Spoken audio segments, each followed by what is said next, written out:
Aloha and welcome. I'm Zendo Kern, Planning Director for County of Hawaii. And I'm Julie Leialoha, the CDBG Program Manager. Today we're going to be talking about Phase 3 of the buyout program. We're going to be talking about what this phase of the program is about, who can apply, and some frequently asked questions. People have found the program somewhat daunting from time to time, but our entire team, we can assure you, we're here to help everyone get through the process. It can be a difficult process, it can be a lengthy process, but our job is to really help you get through that process in order to get to a payout at the end. You know, and what a great team we have. Yes. We're really blessed to have the folks available on the team to serve our community. A lot of it's been a calling. You know, this program is really unique. It's one of its kind. This program was really developed here by the team, by our staff and our team from start to finish. You know, the first two phases were really high. Phase 1 is first-time home buyers. Phase 2 is second-time home buyers. We actually originally did a survey to see kind of what participation would be about, and what we saw was the actual participation exceeded the survey numbers. Correct. And essentially about 100% participation in these. Yes, absolutely. It's been amazing.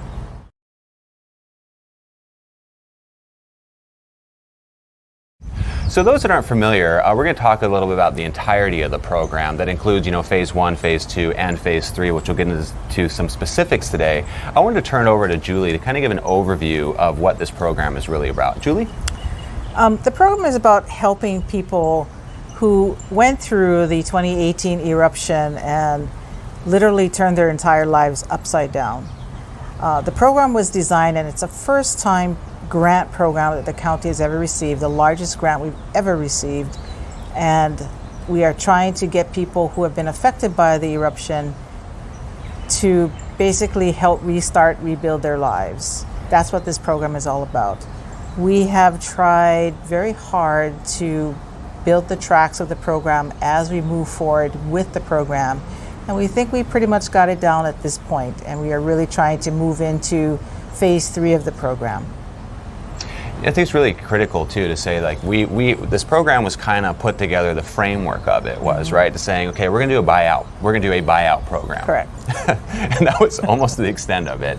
And then, you know, your team really worked on building out what this program is, right? Yes. So every single process, standard operating procedures, training a team, getting them up to speed. Mind you, all of this within a year, right? Yes. At the same time, we know that, you know, constituents are desperately needing this money. Yes. We're trying to serve them and get to that place. And seeing it from the inside, you know, I get the unique perspective of seeing really what happens in the back. And what I've seen is just this diligent effort of design and get it going all the way through. Yes. We just closed the first 5 of Phase 1, so we really have that complete process now. Yeah. We did. The process really was quite difficult to get through, but we had a lot of help from HUD, from contractors that were helping us build that process as we were doing intakes. So it was quite challenging for the team to really build that process, work with clients, knowing that what we're trying to do is get people through the program as quickly as possible in hopes of helping them rebuild their lives as quickly as possible. The fact that we actually got to a closeout with our first 5 payouts within a year is actually quite phenomenal. It's been quite the challenge.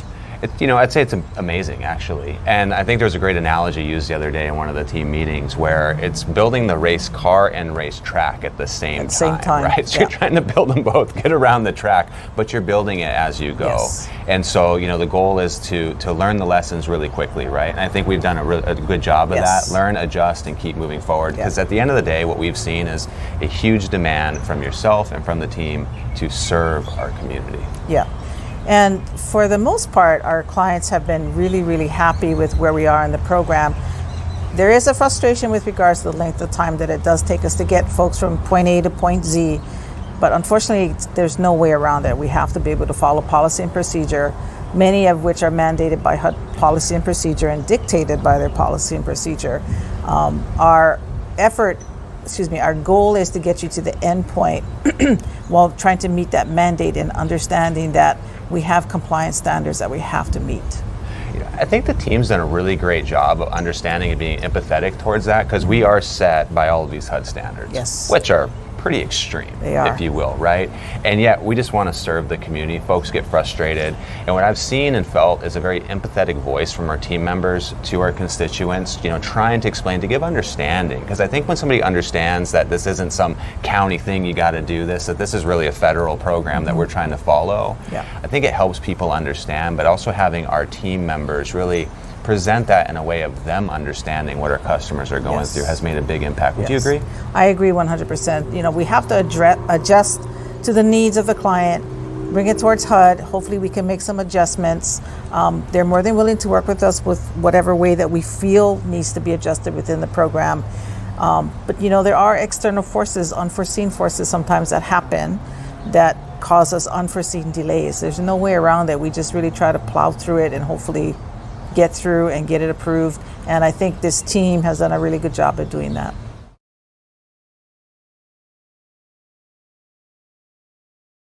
So let's talk about the steps of a buyout program. These steps would be whether it's phase 1, phase 2, or phase 3. These steps are the same all the way through. So Julie, if you wouldn't mind going through this process. Yeah, so to reiterate though what Zendo just said, even though we've technically completed phase 1 and phase 2 of the program, people can still apply, whether they are primary homeowner or secondary homeowner, as well as phase 3 undeveloped parcels.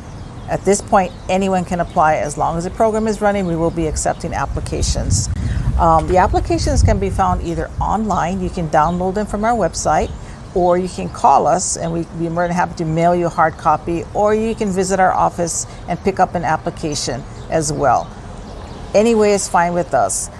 Once you get that application, it's imperative that you try to get it in as quickly as possible with as much information, especially any information that's required on the document. Please provide full information, especially a contact information, because we have had a couple applications with no contact info and we couldn't really contact people until they got a hold of us. So the staff will actually review your application and they will determine eligibility, especially of your property. We want to make sure that it is in the actual area of the program as dictated by the program. We will require documentation. We will provide you a checklist of those documents with the application. It provides you an opportunity to gather your documents before we call you for actual intake. The intake is separate from the actual application. So please pay attention to the application as well as the checklist when you get that checklist to gather all your documents to prepare for an intake. At that point, our staff will schedule an intake with you. At that point, then you bring in your bring in all your documents at that point. However, anytime you have a question, do not hesitate to call our office. We will help you through the process, no matter what it is. So if you are confused, please call. If you're not sure about the documents, please call. Any question you have with regards to completing the intake process, please call. We're more than happy to help you. Once you complete your intake appointment, the team will work towards determining, making final determinations of your eligibility of the application. If you are fully eligible and you're vetted to be fully eligible, you will receive a letter from us stating such. That you will basically get a letter stating that you are fully eligible for the program, and we'll move into a second step within the process, which is basically our finance team will take over at that point and sort of look over your application and your documents, and we will put together an actual offer on your property. Now, one thing that's very important to keep in mind, the offers are based on, especially for people who are in phase 1 or phase 2 of the program, the offer is based on pre-eruption, meaning 2017, real property tax market value. This may, with a cap of $230,000. For phase 3, for undeveloped properties, that cap is at $22,000. We will issue you an offer at that point. Once we determine your eligibility, you have 30 days to either accept the offer, withdraw from the program, or appeal your offer. If you do appeal, we ask that you provide all of the documentation to support your appeal case, as it will go to an external team to review your appeal and make a determination. After that, we go into a purchase agreement, which is actually separate from the offer. The offer is a non-binding agreement. The purchase agreement, however, is an actual contract between you, the property owner, and the county of Hawaii. This is a legal binding contract. And this is where it gets into a little to ensure compliance with regards to making sure that you are indeed the owner. There's no surprises. We ask you to do the purchase agreement. You sign the purchase agreement. We ask that you flip that purchase agreement within 48 hours. Get it back to us quickly because we're really trying to push people through the program. At that point, we go through the escrow process. We actually work with Title Guarantee Escrow, which is our contractor for the escrow services, and they will work with you directly to get you through the escrow process. Once you clear the escrow process, we hope to close you out as quickly as possible, and you will be receiving payment at the end of that escrow process. Great. Thanks for the explanation, Julie. You know what? I'm sure there might be a few questions, so let's get into some frequently asked questions now.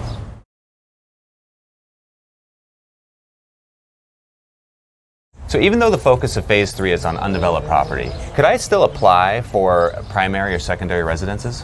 Yes, you can apply it anytime as long as you are the actual owner of the property. Phase 1 and Phase 2 will go all the way through until the end of the program. Super. So can I apply for Phase 3 if I have an application in for Phase 1 or for Phase 2? For the program, we are only allowing one acquisition at a time. So if you already applied for Phase 1 or Phase 2, then your eligibility will not likely be accepted for Phase 3. So it's really it's a one-time shot, right? Correct. If you got an application and you apply for Phase 1 and you're in there, that's it, right? That's it. Okay. Yeah. So how do I know if my property will be eligible for the program? To be eligible for the program, you have to have had owned the property prior to the Kilauea eruption. You need to be the actual title holder of the property. There are additional factors for eligibility, which you can actually find on our website. There is a fact sheet, but if you have any questions, again, just call the office and we'll be more than happy to help you and assist you with determining your eligibility. We definitely want to make sure that the property is actually in the area of concern. It's actually in the program area. It meets the standards for the program area, and we will try to get you through the program as quickly as possible. Awesome. So if I registered for Phase 3, do I still need to apply? Yes, you still need to apply. So the registration was more of a pre-registration. We needed to get a handle on who is likely to apply for the program and how many applications we would be looking at. So anyone that applied or submitted a registration form, they will be contacted by us to let them know that an application will be available on July 18th, 2022, and that you must submit an actual application. Regardless if you submitted a registration form, you must submit an application, and those applications will be available on July 18th, 2022. Awesome. So can I apply if I didn't register? Yes, you can apply if you didn't register. You're not required to do a pre-registration or a registration. You can just apply at any time as long as you meet the eligibility standards of the program. Okay, great. So what happens after I actually submit my application? After you submit your application, the team will have to review your application to really clearly determine eligibility. We will send you a notice that you are eligible. The team will also begin to vet your application and call you for an actual intake. At that point, you want to bring in the documents that we have provided to you in a checklist form. Bring those in. Please don't bring them to us early or send them to us in the mail. It's preferred that you bring them in during the actual intake at that process. Once you complete the intake, then we move you forward into determining the finance portion of the review, and then we will move you into an offer, a non-binding offer agreement, which will basically state that this is your offer, this is what the county is willing to pay you. Once you accept that offer, you have 30 days to accept that offer, withdraw, or appeal the offer. If you accept the offer, at some point we will move you into an actual contractual purchase agreement, Okay. a legal binding purchase agreement for the county to acquire your property. From that point, once you sign that purchase agreement, we move you over into the escrow process with Title Guarantee Escrow, and they kind of take over from there. And near the end, once you close, we work with them to get you paid. So a lot of these folks, obviously they're landowners. It's implied that many of them probably went through the escrow process at some point in their life, Yes. right? So prior to that, once you hit all of this pre-application process, that's a major difference, right? Once you hit escrow, it's very similar to a Yes. normal property transaction. Is that a fair statement? Yes. Excellent. So there's a lot of talk about low to moderate income, or LMI, within this program. So how do I know if I'm LMI? The program will vet you through the intake process to determine your LMI status. Per HUD mandates, the program is required to service LMI, low to moderate income owners first. Okay. And the way we do that is basically 80% of the median income for the area. And there is a chart that we can either provide, and we can also put on our website so that you can see your LMI status. Okay. But the focus for the program is to service LMI owners first. So do I have to be LMI to apply? No, not at all. Okay. Not at all. So how does that work? So basically, just if I meet the criteria, submit an application, don't need to worry about that too much. You folks and your team really work that out. Yes. Is that fair? We will work it out, and we will make a determination with regards to who is LMI, who is non-LMI. In addition to that, there is a ranking system with how we get into paying people out. Great. Actually, I was going to ask you about that ranking system. How are applications ranked? Well, there are a few steps that we look at, and it's basically one, if you're LMI, you get a ranking. Two, is the property accessible or non-accessible? Okay. You get a ranking. Is there a home that is standing, or is it completely fully inundated? There's a ranking. Okay. So there are certain measures that we are required to take a look at in order to rank a property for acquisition. And we have top out scores of 200 at the moment. And at that point, we take everything into consideration and determine a payout at that point. Who is actually going to get paid first? Okay. Good to know. So am I guaranteed an offer if I apply for the buyout program? Unfortunately, no. Because it's a grant program, the resources are limited. Okay. And capped. And although we're making the best effort to service as many people as possible, no one is guaranteed a payout. It will really determine the resources that are available. Okay. So I'm sure this is one of the big questions. How long does it, if my application's accepted, how long does it take to go through that process from start to finish to payout? We are telling people that the process is long. And on average, it's taking about 9 to 12 months. Okay. We're trying to get it done faster, but at this point, we need to stick to 9 to 12 months between the time of your application and the time of the payout. Okay. Yeah. So why so long? It's the steps, the process that we have to go through. It is a daunting procedure, and there are internal policies and procedures that we have to follow as mandated by HUD. As much as we would love to just say, yeah, we'll pay you next week, I wish that was possible, but it's not, because we really have to ensure compliance. Because it is a federal grant program, it's not just the county who are paying this, and it is not an entitlement program, it is a grant program. So grant procedures are a lot more stringent, and we have to be accountable for everything that we do, including a regular audit. Okay. Very good to know. So if I'm offered a buyout, do I have to now take it? Am I compelled to? No, you do not. No, you do not have to accept the offer. Okay. Within this program, you can withdraw from the program at any time, including up to the day of closing escrow. We would prefer you not do that, but you have that option of walking away from the deal altogether. So, this truly is a voluntary buyout program, right? 100% voluntary. Great. So is there a plan for what happens to all of that land that's being acquired? Right now, the only plan is that, and the only policy is that we keep all of the properties in open space. That is the only plan at this point in time. that's the requirement. That's the Right. requirement. And then on a higher level, county will be going through a management program of that land, which is a little less of your focus right now. Yeah. You're focused on getting through that, and then Yeah. Douglas and I talk about the ongoing, what do we do after that? So Correct. we're working on a program, a plan to manage all of that land. So very exciting. So, I think there's a lot of people that would really benefit from this information. I think there's a lot of questions. So with that, I just really wanted to appreciate you, your team, and your staff taking the time to answer these questions and really be there for our community as we go through this. It's been a while. It's not like we're at the end. We're still at the right in the thick of it. But I know that you and your team are just so determined to get this through. So just really want to say mahalo to you and the team. Thank you. We are doing our best trying to push it through as quickly as we possibly can, and we completely understand the frustration. But if folks have any questions or concerns, they can call us at any time, and we're more than happy to address any of the concerns that folks may have. I want to thank everybody for joining us, and hopefully we've answered all your questions. If you haven't, please feel free to contact us. Our direct phone number is 808-961-8996. This number, along with our website, is posted below this shot.